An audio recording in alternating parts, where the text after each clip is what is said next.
Welcome to Just Energy Radio with your host, naturopath and medical intuitive, Dr. Rita Louise. We have learned from Einstein's theory that matter and energy are one. Physicists believe that all systems in nature have their own particular way of vibrating. From the swinging of a pendulum to the waves of the ocean to the light that brightens the sky each day, each of these oscillates at its own unique rate. The same holds true for every thought, feeling, event, or word we speak. Each has its own frequency or rate of vibration. What many of us don't realize is when we take everything in our universe down to its simplest form, it is all just energy. Join Dr. Rita Louise on a journey through time and space where past, present, and future collide. Today, what you believe may be called into question. What we want to know is, who made up the rules? Be brave and step outside the box. We are about to turn our world upside down and venture into the unknown. Hold on. We are departing our own beliefs and entering alternative realms. Enjoy the possibilities. Hello and welcome to Just Energy Radio. I'm your host, Dr. Rita Louise, and thank you all for tuning into the show today. It's beginning to look a lot like Christmas, depending on where you are in the country. But I just wanted to say, thank you everyone for listening to the show. In a couple of weeks, we'll be celebrating our 7-year anniversary, or finishing up our 6th year, beginning our 7 years. So I guess that would be our 6-year anniversary.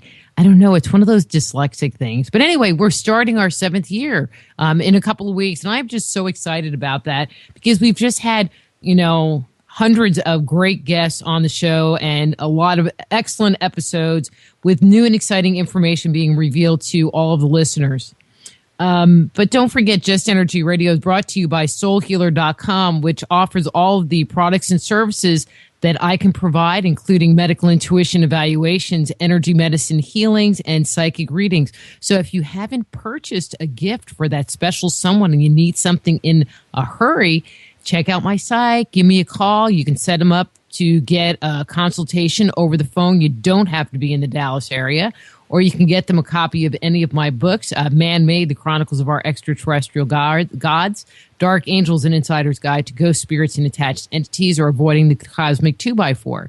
They're also all available on Amazon.com, with the first two, Man-Made and Dark Angels, available in the Kindle format for easy download to your little device. It's also brought to you by the Institute of Applied Energetics. That's www.appliedenergeticsinstitute.com.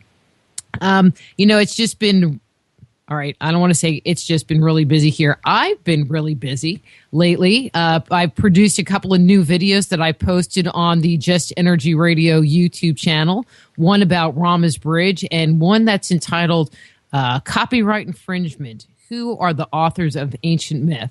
And so please, check out the radio show on YouTube, on the Just Energy Radio YouTube channel, plus these little documentaries that I've been creating over the last few weeks.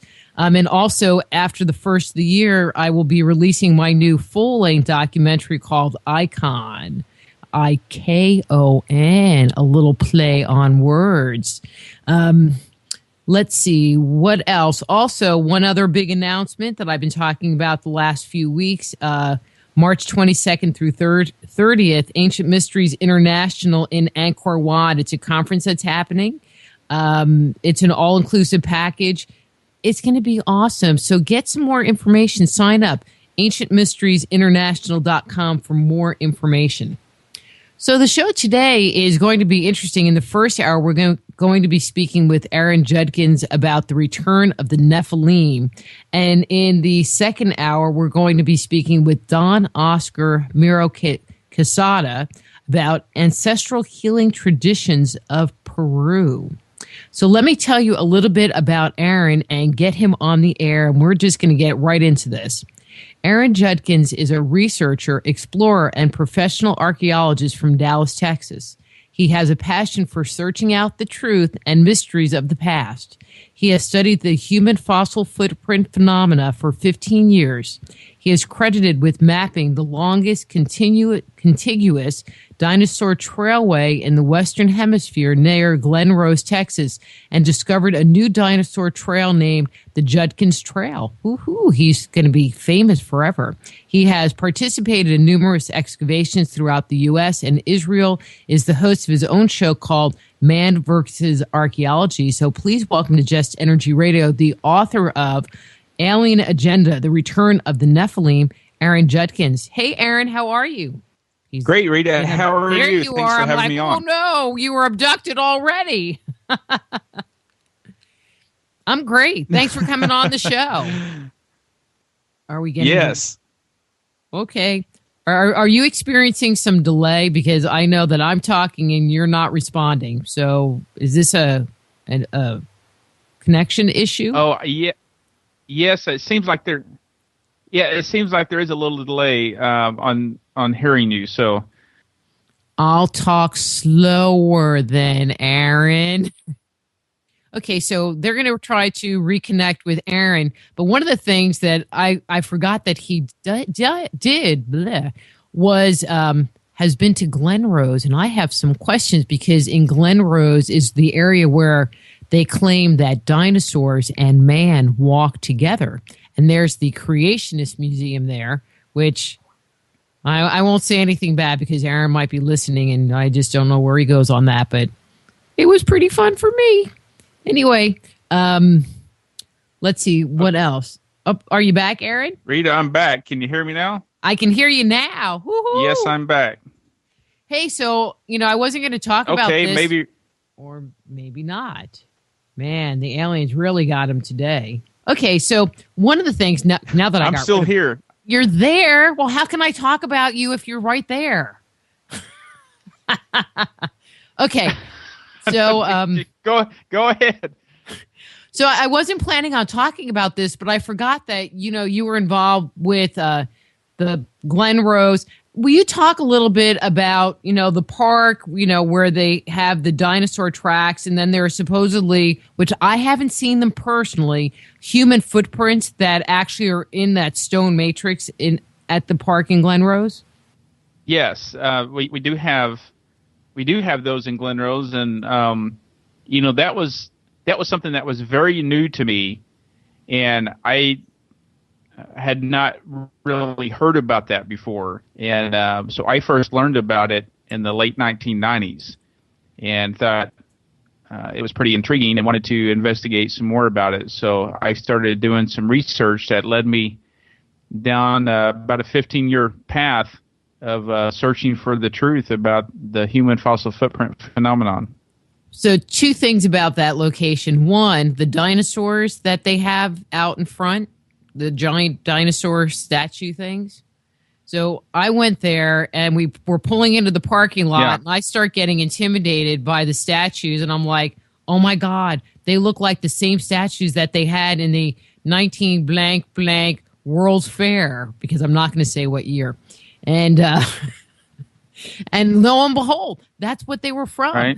And I have these memories of my mother putting me on this like bench or something. She picked me up and put it on so that they could take a picture of me in front of the Tyrannosaurus Rex.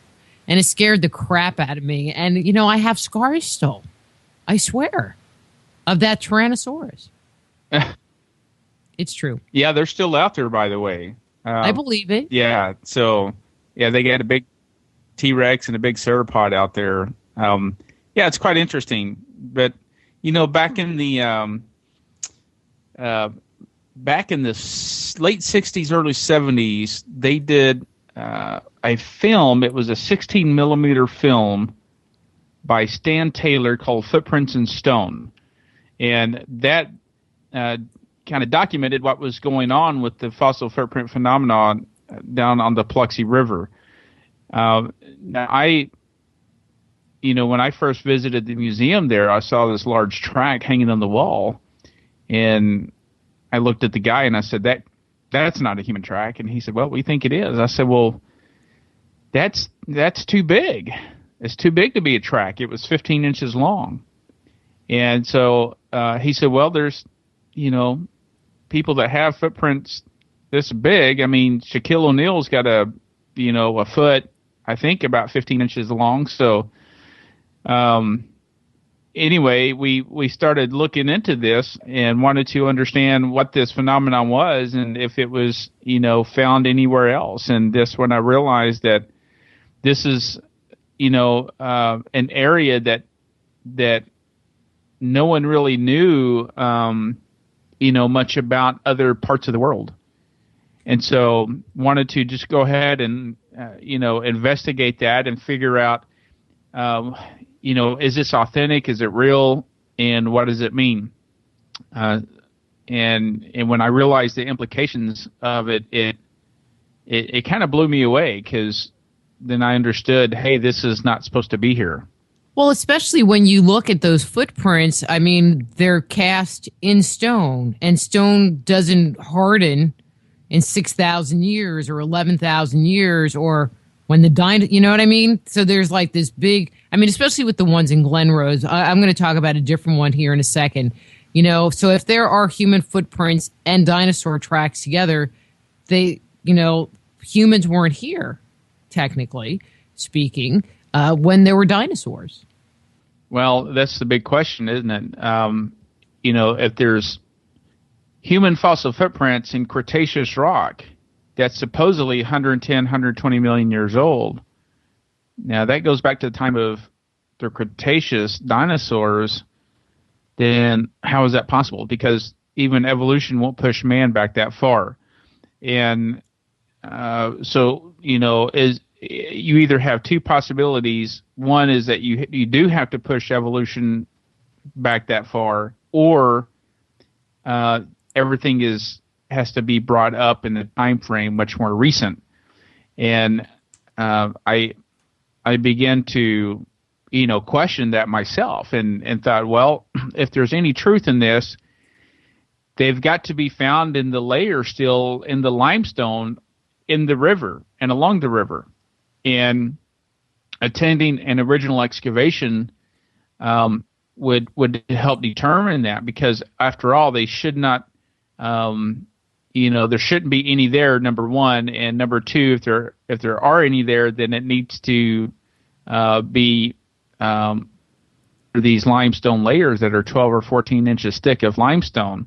So it would rule out kind of possibility of hoax, carving, etc.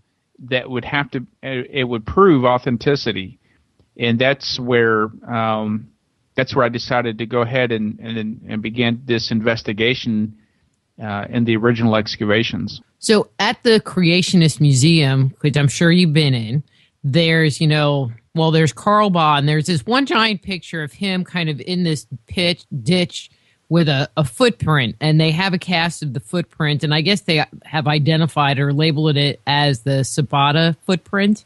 Have you seen that casting? Yes, I have.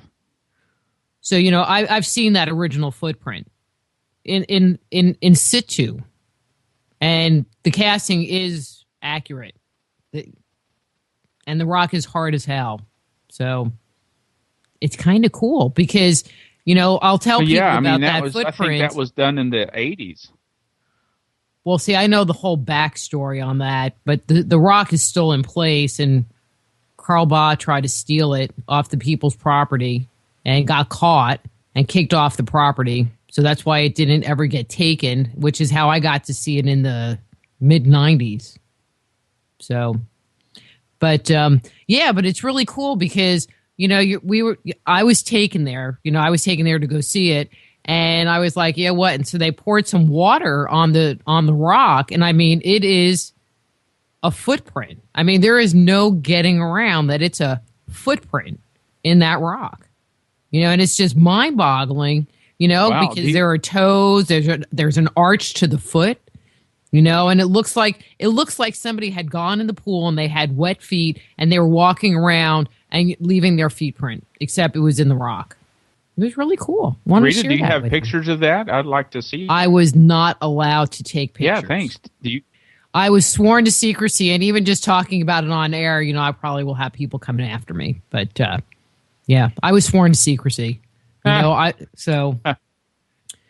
Because it was it was on friends' property, and so they were protecting their property. So, right. Because Karlbach came in and tried to steal it. So, yeah. Anyway, when I was doing this research, I think we still got a delay because I keep walking on you, and I'm so sorry. Maybe during the break we can rectify that. Anyway, what I was saying was that it had over the years I began to do this investigation, and that really led me on a journey of searching if there was other human fossil footprints around the world. And what I realized was, after years of research of collecting all this data, I realized that yes, there was indeed other human fossil footprints. It was not isolated to a little river in Texas. They were found all over.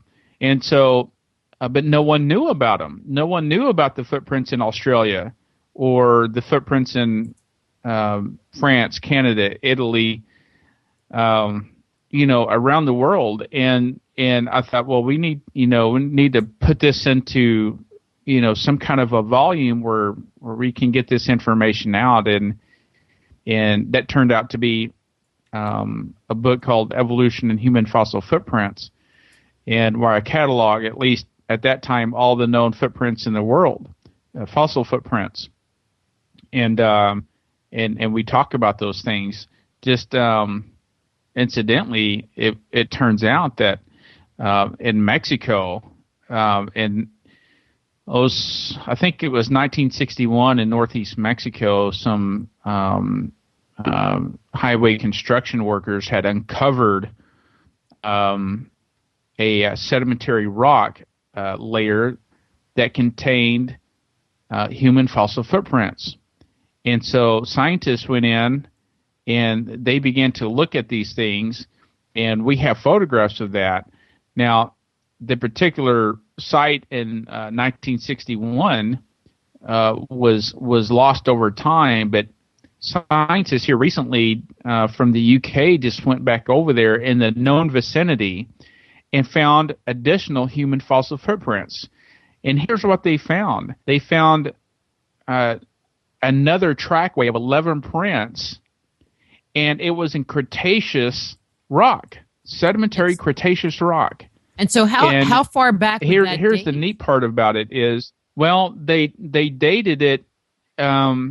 Here's the thing about dating. It's rock, and so you can't date it with carbon-14. You have to try another way. Now, unfortunately, some of the methods are not as accurate. Now, OSL dating, which is optically stimulated luminescence dating, attempts to date the sand grains in the rock with light, and but that's very hard to do because those dates are very variable.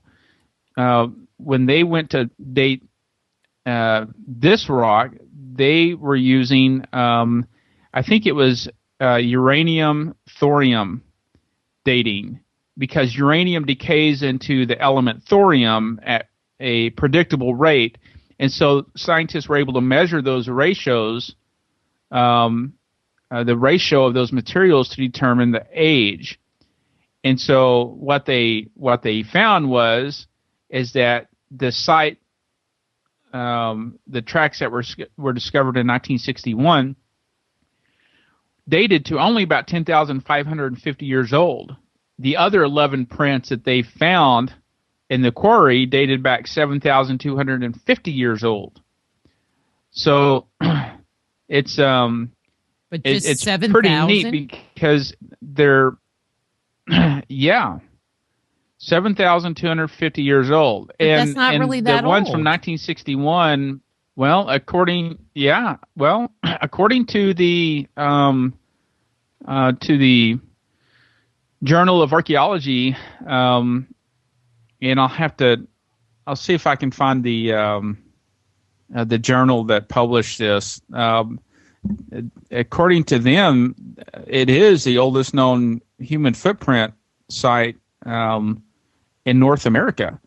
Now there's a really neat site in Nicaragua that was found, I think, in 1871 by Earl Flint, and they are pristine. I love them. I'm going to Peru in January. I wish I could get over to Nicaragua to see this site, but it's quite fantastic. I detail all these in my book, Evolution and Human Fossil Footprints. But at any rate, it's not that old in the grand scheme of things. Now here's something kind of weird.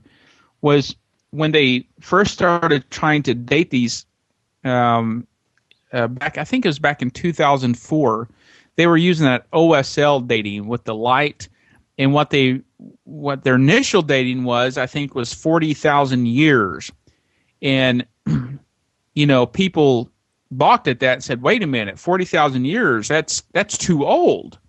We can't have 40,000-year-old human footprints because that doesn't line up with the Clovis first model. People coming down from the Bering Land Bridge, coming across that bridge and then migrating, from Europe down into the North America, down to South America. Well, the Clovis first model, it blows that Clovis first model up. 40,000-year-old prints in South America, that can't happen. So they thought this is way too old, so they redated it, and they got, I think, 1.3 million years on the redate. So now they're really in a pickle because now it's way too old. They can't have humans walking around in 1.3-year-old, million, Cretaceous rock. So, but this new dating method they did with uranium thorium has more predictable rates, and so when they measured those out in that ratio, they were able to get a more accurate date. So the date is, on this one particular site, 1961, 10,550 years old. How would it be in the rock? I mean, that's just like, they're doing the old smoke and mirror thing. It's like, well, it's in this rock, but, it's only 10,000 years old. But then you take the next major leap, but how long would it take for that rock to become rock and not mud or whatever other format it was? Well, that would take, a couple of million years. And it's like, they make me crazy. Those scientists make me crazy. Well, here's how limestone works. It's very similar to concrete. It has calcium carbonate in it, and it has lime. So it's very similar to what we know as concrete today. So yes, the calcium carbonate was mud at one point. The rock was mud at one point. There's no question about that. But it's like when you pour cement, in your driveway, and you have the kids put their handprints in it and they sign it, and it cures in a matter of hours. Then it's solidified in the rock. The same is true with sedimentary Cretaceous rock. At one point, it was limey mud. As long as it was in solution, it remained in limey mud, but once that went out of solution and it was able to dry, the lime creates a chemical reaction that speeds up the curing process, and it hardens in a matter of hours. So what's there is solidified and turns to stone. That's why we're seeing these footprints. So, even the dinosaur tracks, in Glen Rose are very pristine because it captured and recorded those footprints in the stone. So whatever stepped in that mud or whatever went through there is recorded and frozen in time, so to speak. That's why the field of ichnology is important, because it can help us determine, if dinosaurs roamed in packs, did the theropod dinosaurs, sneak attack against the sauropod dinosaur? There's maybe evidence for that. Were they cold-blooded, warm-blooded? It can give us some information on some of those things of how they lived. And Trackways, it's called the field of ichnology, and that really helps you kind of get a a record of how that might have happened in the past. So it's important when we look at footprints because they're able to give us information. Who stepped there? How big their stride was, how fast were they going, were they walking, were they running? What's going on. The footprint site in Australia is very interesting because they uncovered some Aboriginal woman was way out in the middle of nowhere, came across, thousands of human, fossil footprints. And there's thousands of them. And they estimate, I don't know, they estimate, I think, 5,000 footprints in that area. And I think there's probably even more now. And one of them shows trails of people walking. It shows women and children walking in the back, and then it shows the hunters is what they assume running ahead of them. And one guy has a foot missing because he's got a pole or a staff or something he's using to walk along. So he's got like one footprint and a pod mark, and then a footprint and a pod mark.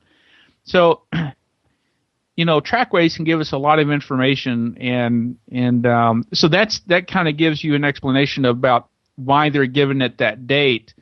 And unfortunately, that doesn't really line up with the whole mainstream. It took millions of years of this rock to form, when in actuality, there's things that we can see that can help us understand those processes. One of them was the tsunami of Indonesia in 2004, and what they thought was the present is the key to the past. So what we see observing today must have been what happened back then. That's not necessarily so. It was assumed that one wave would bring in one layer, but in the tsunami of Indonesia in 2004, when that 50-foot wave hit and all those people died, I think it was like 360,000 people. One wave would bring in 3 to 5 layers of sediment at once, and then those would get layered out to their specific gravity. And then another wave would come in and bring another 3 or 5 layers in. And so it's a catastrophic, very sudden, rapid burial. And that's what we see in the geological column. So we understand that through these processes that these layers that we see in geology are being layered out according to this specific gravity. That's why they're kind of pancaked. And if you ever look the next time you're driving through a road cut and you see these layers and they're kind of in parallel waves as you're driving through that road cut, then you understand that all that was laid down, underwater, and they're layered out according to their specific gravity. So we know rock can't bend, but if you look at geology around the world, we see rock that's bending in waves. They're at angles, 45-degree angles. And they even have sharp bends where they hit like an obstruction, like a rock, and they go around it, and the whole rock layer folds around that thing, and then it goes back the other way. So we know that rock can't do that. It has to be pliable and soft mud at one point. But that's really interesting, and I've never actually thought about it or heard anybody talk about it, and the ramifications. I mean, I know that they've looked and have identified like how fast they believe dinosaurs have moved. I know that they, based on footprint evidence, came to the conclusion that like the angle that T-Rex has actually moved, and they didn't stand upright like the ones at the park in Glen Rose, but they were actually more, perpendicular to the ground. I mean, I know they figured that out, but I've never really paid attention to, human footprints and information that could be provided through those, because you just don't hear about them. Well, you don't hear about them because, the scientists don't know what to do about them. They're not supposed to be there. You either have to push man back if you're going to stay on that time scale to millions of years, or the dating system that they've used in the past is completely wrong. Now, let me give you a prime example of that. They've dated a dead seal on the beach that's been alive, it's dead, they know when it died, they dated it, and they get erroneous dates, just skewed. So they've dated known lava flows from Hawaii in the 1800s, and with potassium argon dating, they get millions of years. Well, they know that lava is not millions of years old. So it's very interesting because potassium argon, what they don't tell people is potassium can be leached out of rock in 4.5 hours with distilled water. And we know that as rainwater in nature. Argon is an unstable gas. It can go from rock to rock. So it depends on the dating technique that they use. And unfortunately, it's dating. The dating technique is not down to an exact science. In the past, it has had some variables. They've had to assume variables in the equation. There's unknowns, particularly in carbon-14 dating. They don't know if it's been tainted. They don't know if there's a constant decay rate. Now all those factor in, so they have to assume things, variables into the equation, so they get a guesstimated age. And what we know is that sometimes these dating techniques are so off, they're so variable, just like the dates that they got in Mexico from 40,000 years old. They redated it using the same OSL light dating system. They got 1.3 million years. Well, that's a very wide range. So we know that the dating techniques are not always correct. And but with the uranium, thorium, they decay at more of a predictable rate, and so it seems to be more accurate in this case. I'm going to transition a little bit here, but everybody, we're talking to Aaron Judkins, and we're going to talk about his book, Alien Agenda, right now, because it's a good transition point. You're talking about this dating, and we're talking about footprints that could, fall outside of the approved timeline of humanity on the planet.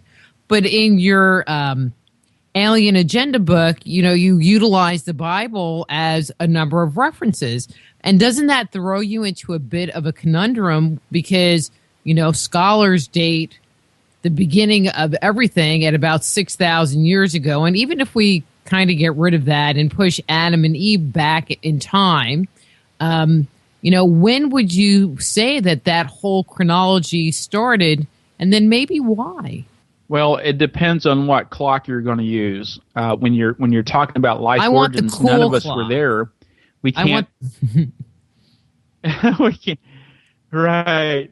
We can't. Well, I'm just talking about mankind. What happened? We can't repeat it. I'm not talking about like the creation of the planet. I'm talking about God made Adam and Eve. Let's just stick with mankind and footprints, because since that's what we were talking about, and I think that's a good starting point.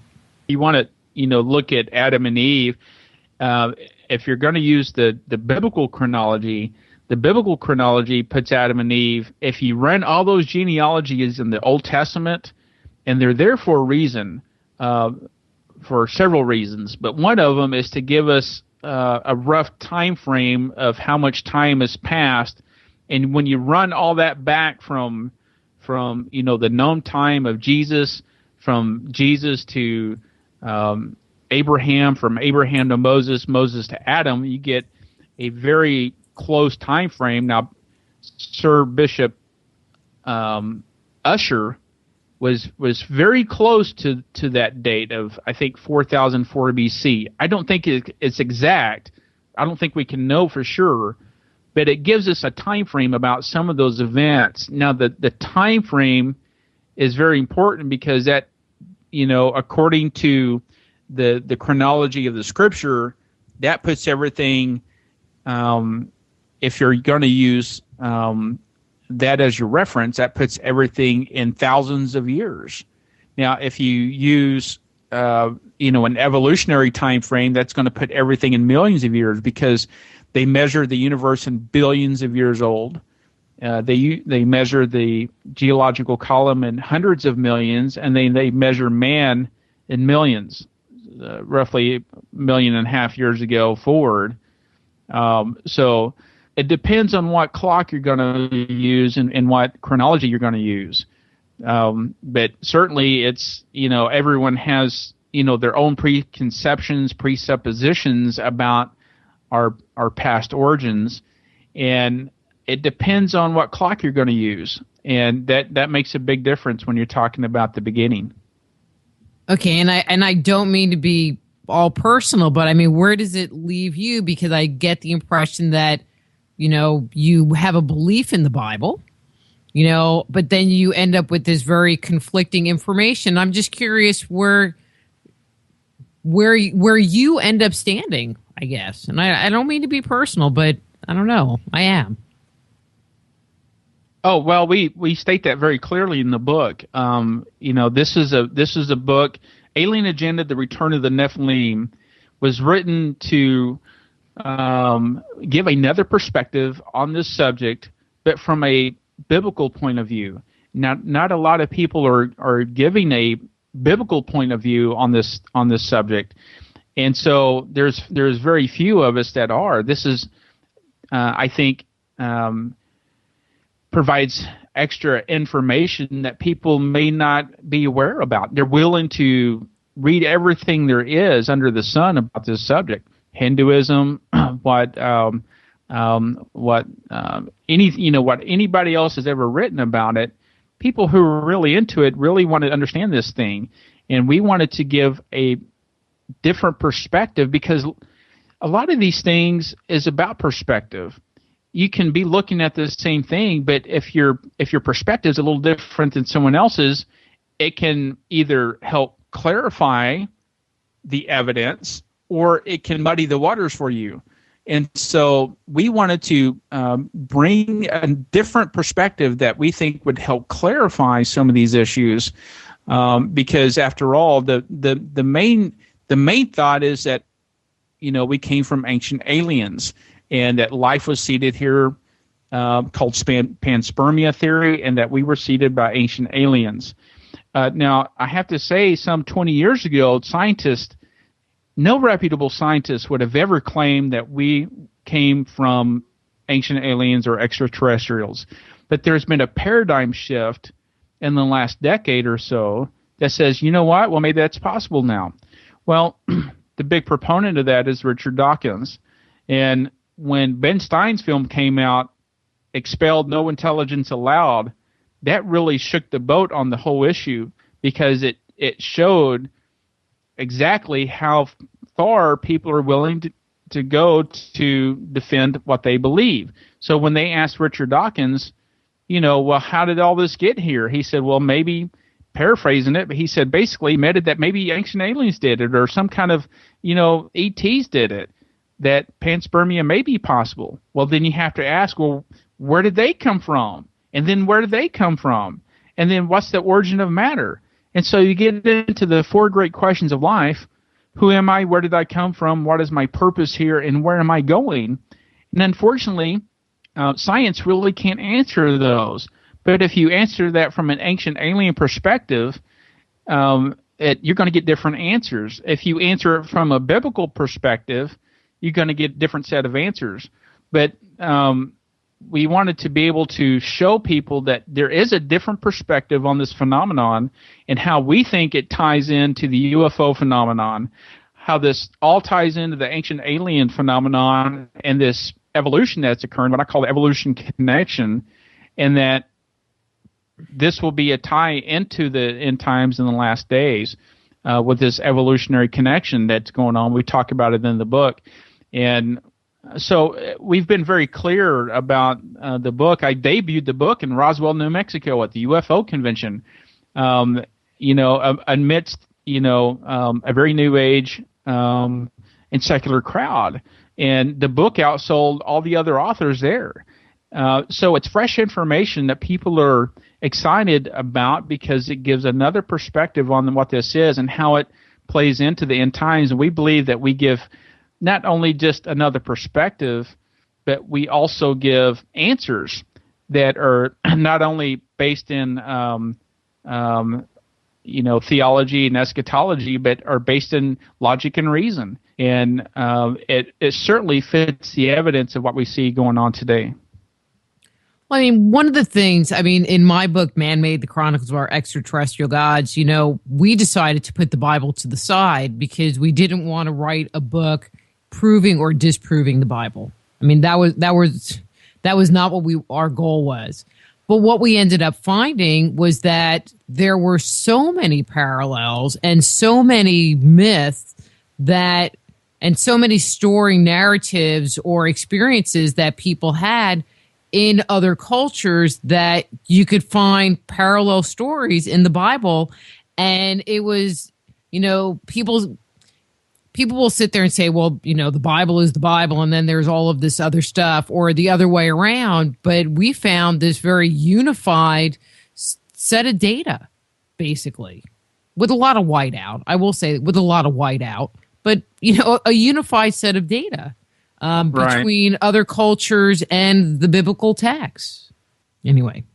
Well, and I would think that that's certainly something that would be very common and I would expect that that to happen for those findings to have occurred because, after all, we're all connected, and even genetics is showing that humankind is all connected. What they used to claim was junk DNA is not junk DNA anymore. And look, the field of genetics is only about 1% explored. That means that 99% of genetics of the genome is unraveled. They can't unravel yet. It's still a mystery. But that junk DNA is not junk DNA. What they now realize is that the DNA code can be read going one way, and it gives a certain set of instructions, and then it's read the opposite way, and it gives another set of instructions. The genome is very, very complex. But look, Time Magazine published an article, a scientific article that said that mitochondrial Eve, which is what they call the original Eve that goes back through the mitochondrial DNA of all the females, they termed her mitochondrial Eve. And they said, well, this is the first female that we can find.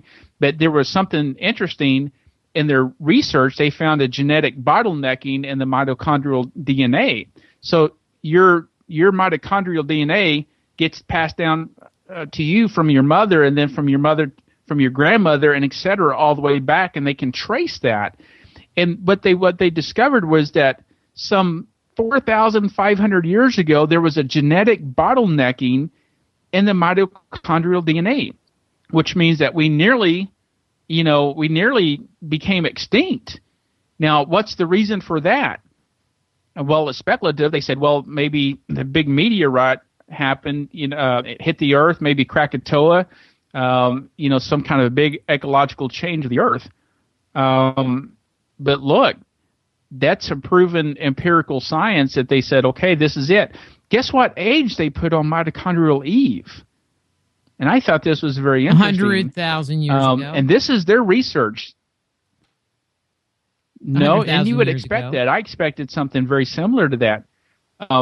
Just like the footprint, I expected, thousands, tens of thousands, or even 1 million years ago. And here with this new dating system, they're saying, no, 10,500. Well, it's astonishing because that's empirical science.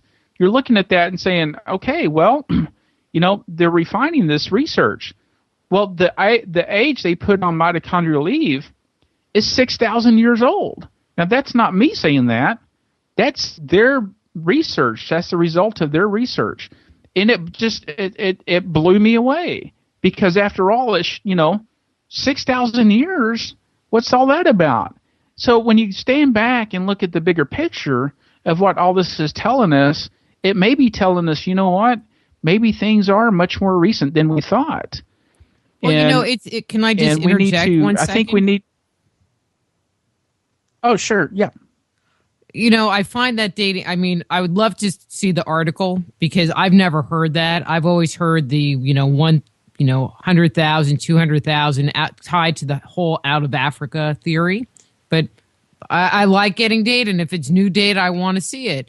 But what I find very interesting about that date is, the Mayan calendar started 3,110 years ago. Krishna died 3,114 or 3,114 BC. Mayan calendar was 3,110 BC. The Jewish calendar is 3,176, give or take a couple of years. Don't quote me on that one. And all of these cycles were the beginning of a new time, and to me, if you say that there was this bottleneck and there was some natural disaster or something that took people down to this very small amount of DNA, I find that very interesting, because to me, to have multiple cultures talk about the beginning of something, it's the beginning of a new cycle. It's the beginning. In Judaism, it was the beginning, I just find that really interesting and something I'd like to personally follow up on. Anyway, just was interesting. Yeah, we should, that's a part of research. It's, and that's what we should be willing to look at the data, the research, and investigate for ourselves and look at this and see, okay, well, I've had a lot of sacred cows slaughtered in my own, theology and my own philosophy, things that, I held on to, and I thought, what, maybe this isn't so. Maybe I need to take another look at this. One of them was about the human fossil footprints. I just was so skeptical about the whole thing. I didn't believe it. But it took years of study and looking at it and attending original excavations for me to make an informed decision about the matter. And so for me, that's been true for me. I've had to sit back and say, well, maybe I need to take another look at this. And so I think if you're willing to have your paradigm challenged, I think it's healthy. I think it's healthy to ask questions and look. And look, there's nothing wrong with investigating and searching things out for yourself and seeing if these things are true. And that's what I tell people. Don't take my word for any of this. You study the thing out for yourself and see if it's true and make up your own mind. But wherever the evidence leads you, that's where you should, that's what you should go with. And go with your heart, go with the evidence, and then just make up your own mind. I think it's healthy to ask questions. And look, truth stands on its own. It doesn't need me or anybody else to really defend it. Truth will come out and it'll stand on its own. And so for me, I've just, I've come to the realization that there is truth and that we can know truth. And so now that's different for different people. But for me personally, that's where I come from. But we're very clear in the book about where we come from, the position that we take, and for people to be willing to give this another read. Because look, it's not just another book on the alien agenda or UFOs. It answers very critical questions. Why are they here? And what is their intention? And what's their purpose? How is this affecting us today? And what does it mean to our future? Those are all relevant questions about this thing. Because look, to be honest, Rita, I didn't have an interest in aliens and UFO and ETs. I really didn't. But when I began to be challenged in my own paradigm I needed to have an answer for this for myself of what was going on. Because look, what's going on? There's a real phenomenon going on. So what's the phenomenon? Turn a blind eye to it. All right, we got 10 minutes, Aaron. You got 10 minutes to lay it on. Well, the phenomenon is okay. Okay, yeah, right. Well, the phenomenon is that there is something real, and there's something there's something beyond what we can hear, see, feel, touch, and taste. It's called the spiritual realm, or some people say the metaphysical realm, but it's just more than that. There's something very sinister going on behind the scenes. Now, I'm not saying it's all bad. I'm saying there's good out there too. We know, the universal theme is that there's good and evil. I mean, that's the whole thing about watching movies, right? The good guys versus the bad guys. This whole theme, what L.A. Marzulli calls it, the cosmic chess match. There's something going on, but when you understand a little deeper behind the seeds. And when you pull that curtain back, you understand that there's a phenomenon that's real. People are experiencing real things. They're seeing real things. I saw a UFO when I was 17.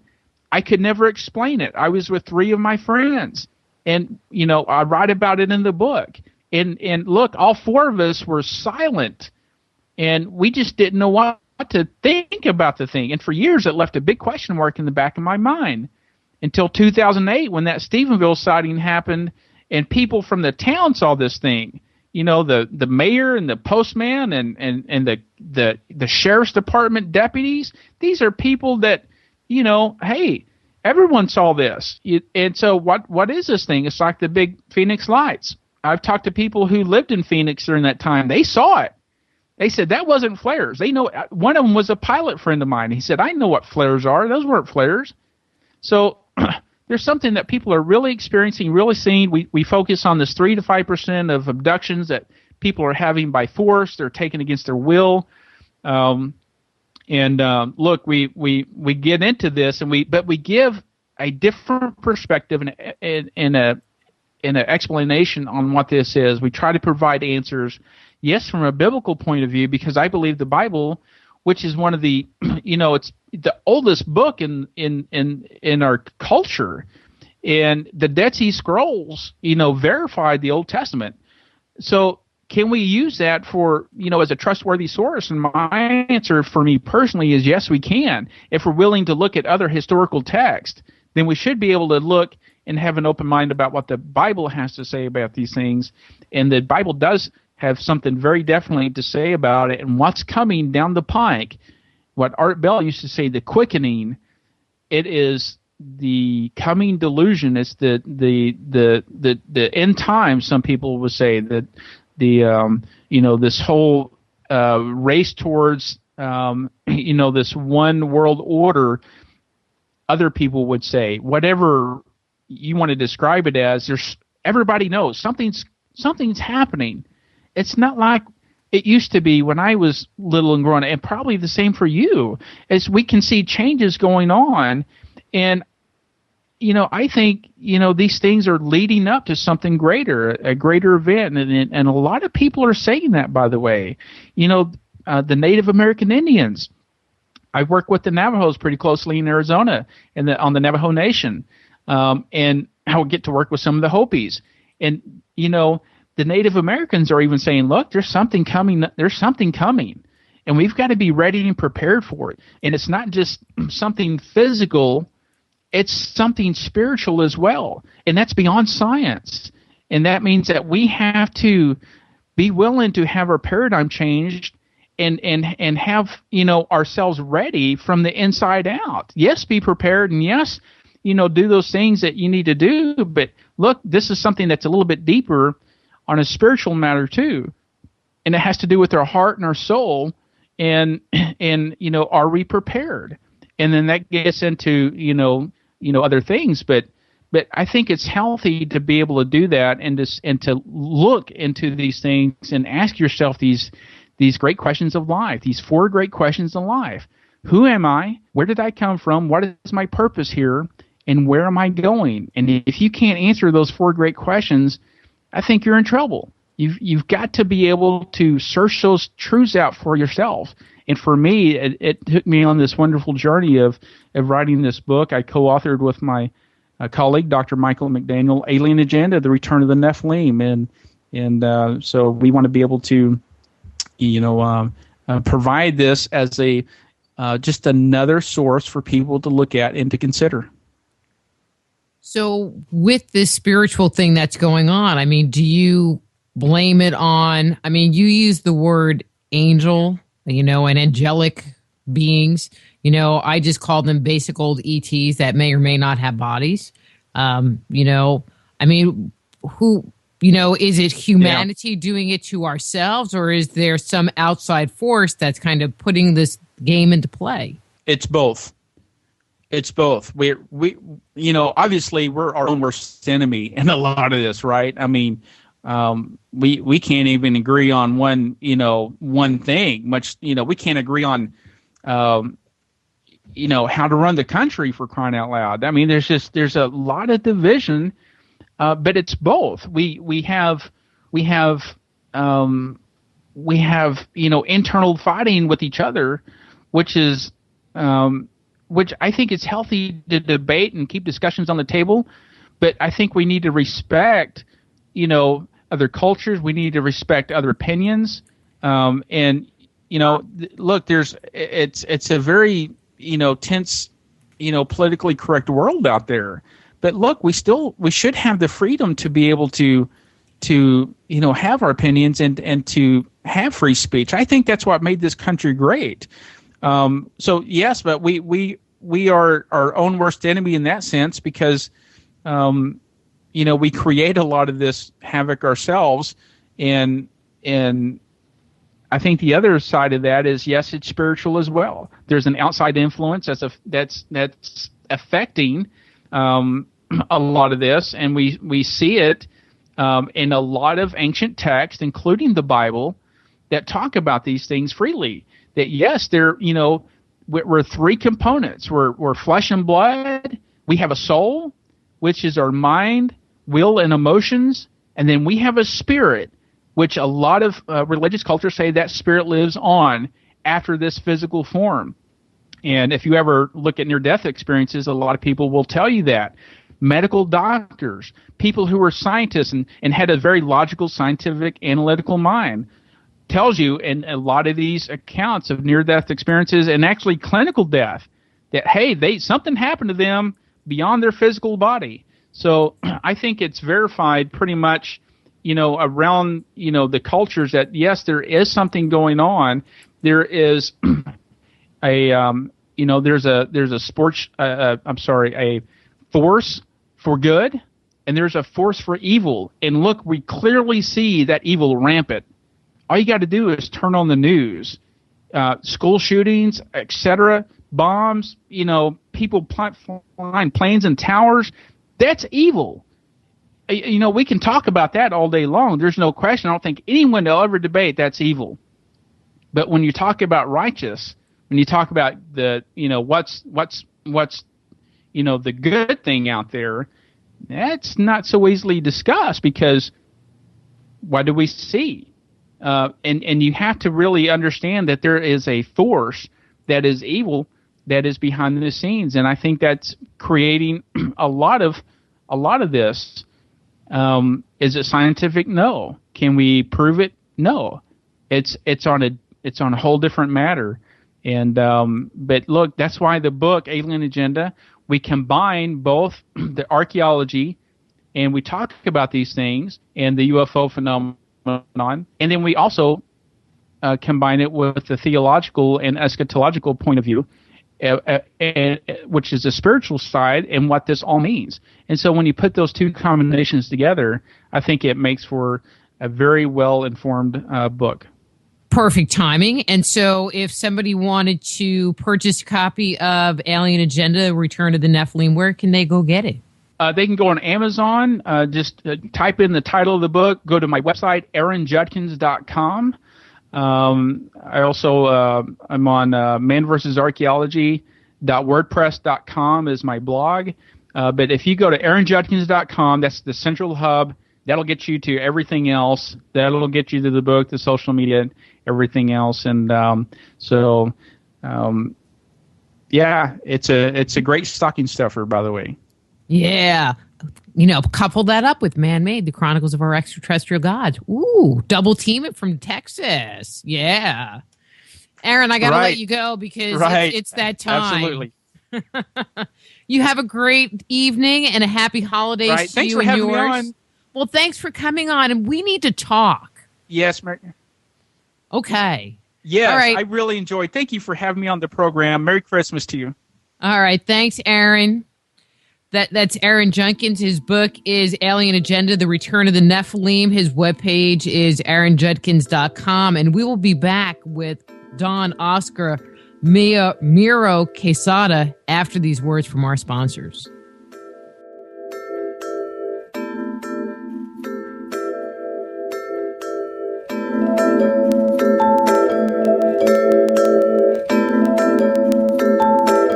Just Energy Radio with your host, Dr. Rita Louise, will return right after these messages.